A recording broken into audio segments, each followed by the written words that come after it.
In our last episode, we looked at action words that told of actions and events in the past. They also communicate states of being. These are called past tense verbs.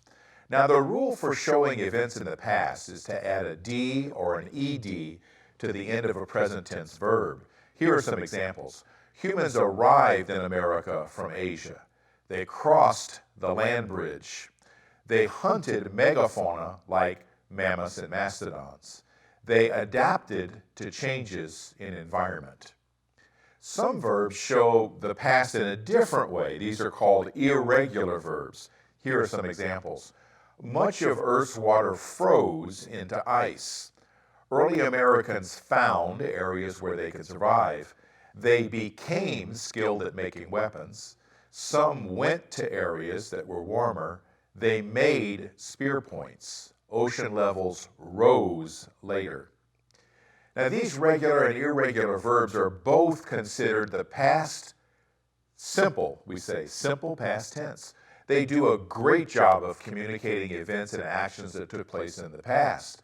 But what about events and actions that happen before another event or action in the past? For this, we need some help. Specifically, we need to use some helping verbs, also called auxiliary verbs.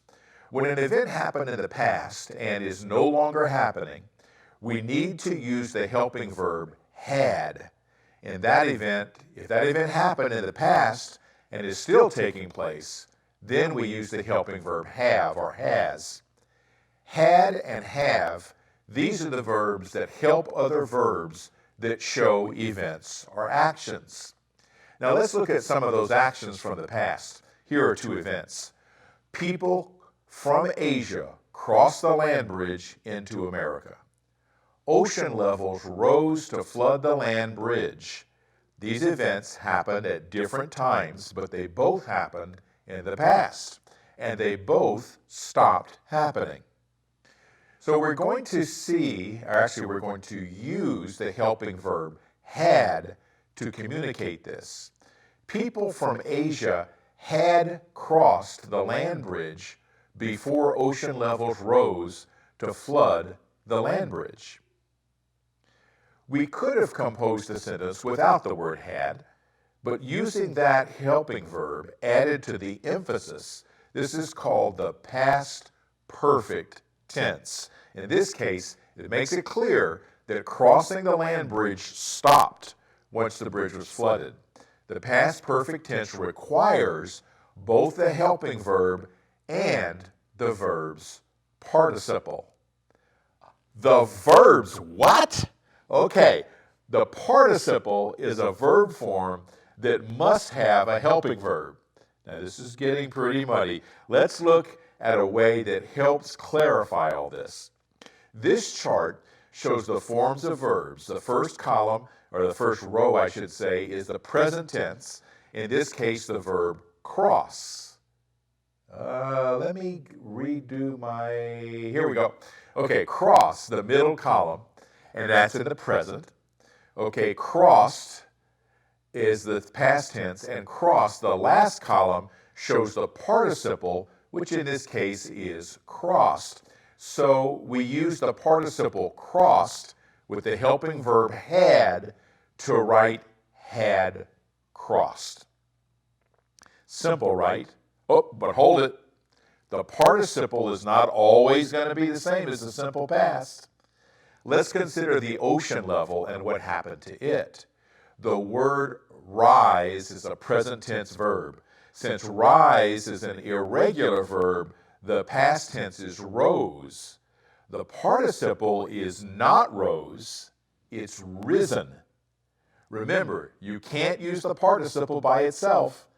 Add the helping verb had, and you have the past perfect verb had risen. Whew. So, we could communicate that the ocean level had risen, causing the land bridge to flood. Let's practice using the past perfect tense with some simple and sample sentences. Some early Americans had returned to Asia before the land bridge flooded. Ice had covered much of the North American continent at that time. Some early Americans had gone to warmer areas of the continent. The Clovis point had become widespread throughout North America. Now let's use the past perfect tense to do what it does best: communicate action in the past that happened before other action in the past. Early Americans had hunted woolly mammoths until those animals became extinct.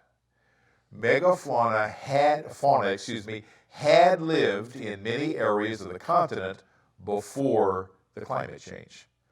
Most of North America had been under a sheet of ice until the climate warmed up.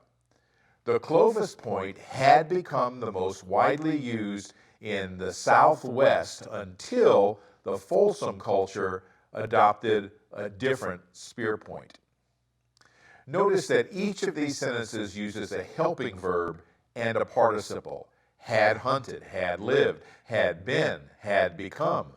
We use these to show an action in the past in relation to another action in the past. And that, my friends, is what the past perfect tense does well. We'll use the past perfect tense of verbs again as we uncover the history of America's first people.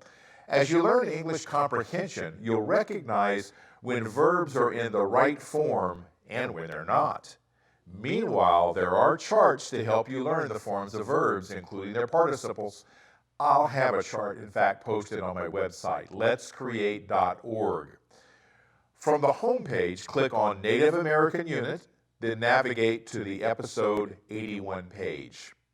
You know, I love to hear from viewers, and you can send me an email at letscreatepro@gmail.com. Be sure to visit my website, letscreate.org, to see the support materials for this episode, including that list of irregular verbs. I talked about earlier that list, and it'll be there. So click on the link to the Native American Unit and navigate to the episode 81 page. You can watch and even download this episode and more from archive.org/details/roguetv. All episodes are there. Enter Ramping Up Your English in the search box and choose the episode you want. Ramping Up Your English can be seen on RVTV in Ashland on Channel 15 and 115 on the Ashland Home Network, and on Charter 182 in the rest of Southern Oregon on Charter Cable. You can stream Ramping Up Your English for free from rvtv.sou.edu. I want to thank my director, Denise Ross, and my talented and dedicated crew, and I want to thank you, our viewers. All of you help make this program an award winner. Join me next time for Ramping Up Your English. I'm John Letts. You've been watching Ramping Up Your English, a support program for intermediate level English language learners. To learn more, visit our website at letscreate.org. You can also watch or download today's program at archive.org/details/roguetv. Join us next time on RVTV Voices for Ramping Up Your English.